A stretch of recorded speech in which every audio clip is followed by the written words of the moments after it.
Welcome to Super Dave's RC. Tonight we're going to take a deep dive into HELLBENDER and some of the recent improvements. So let's dig right in. We'll do a cursory explanation of all of its features as well. First of all, we're going to have a little bit of a contest just for bragging rights. I've got little marks in this body, and I'll tell you at the end of the video where they came from, but in the meantime, what do you think made them? I've got punctures in and punctures out. What do you think did that? Because whatever it was is what made this body possible. It came in really banged up, paint falling off. Went ahead and added the translucent red to the windows, the logos, subdued logos in the back, and then hit the underside with copper, which then filled in the missing paint and appeared to be like a tip, like an interesting little rust effect.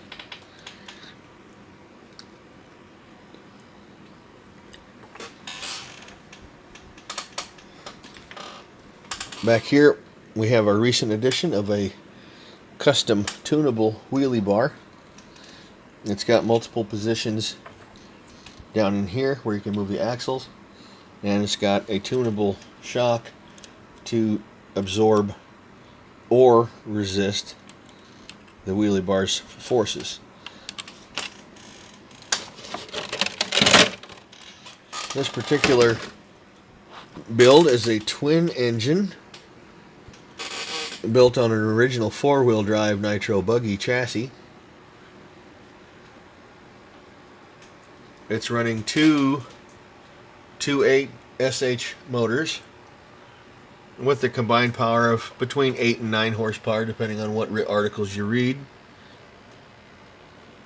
It's a complete custom build.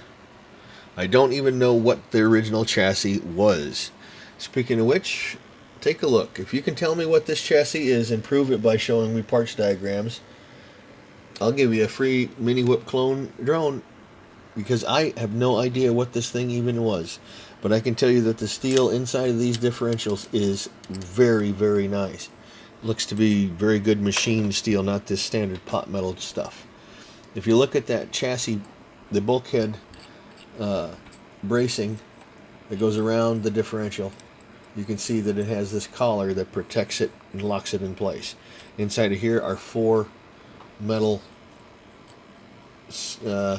standoffs, as it were, and they reinforce the structure. So if you take a look at that, this is 2 pieces. The differential is separate from this. Anyway, moving on. We have upgraded to 2 ARMA shocks in the rear, and that I think is going to really do the trick. The twin engine setup was actually fairly straightforward. The buggy came with originally 1 nitro mounted pretty much where it is. The second had to be grafted on, and in doing so we had to make sure that the gearing was the same between the two, and then we had to make sure that we could adjust the pinion to make sure we didn't have any excessive slop in the system. We removed the entire front end drives train, locked the center differential. That way it sends all the power to the rear from there. Part of the engineering challenges was getting these engines to fit in there and contact the spur gear where we wanted it to. And if you'll notice, very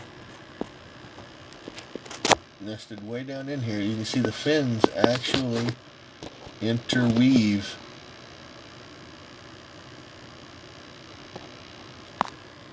They are not spaced. The motor mounts sit flush on the plates. I actually just fished around to find motor mounts that would work and space it properly, and we've got that. Everything on this thing is braced very, very rigidly.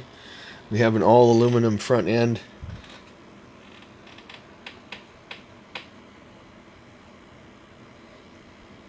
That is actually utilizing the original pin style mounts to help reinforce it. Take a look at the underbody here.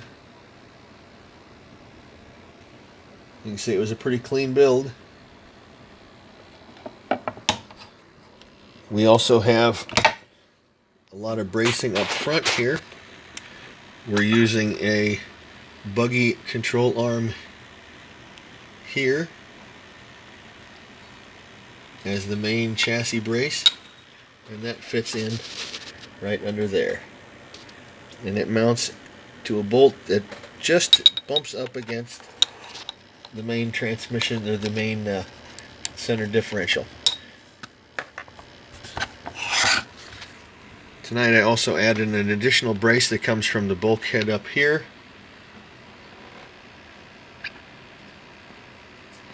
down to the chassis on the opposite side.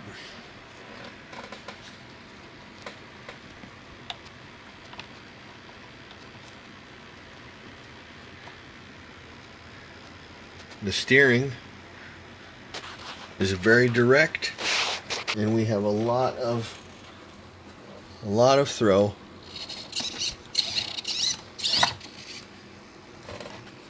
Let's see here.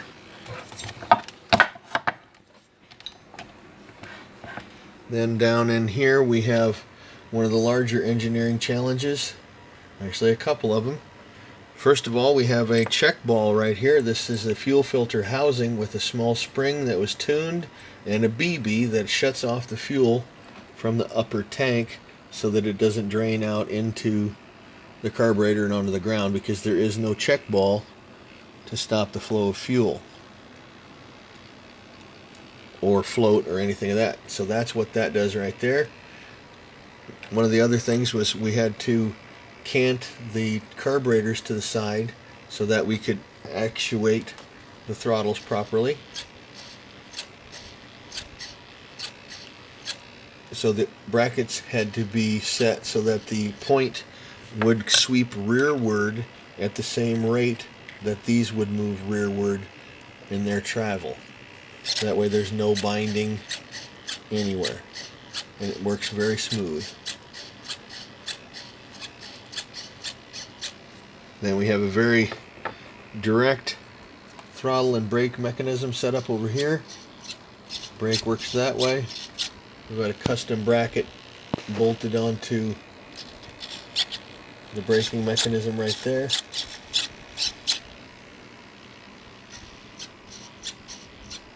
And our steering servo is tucked into the one place that it would fit. And even though it's sitting a little bit canted, it's got a very direct and very positive. You can see the servo saver kicking in once in a while, but it works very well.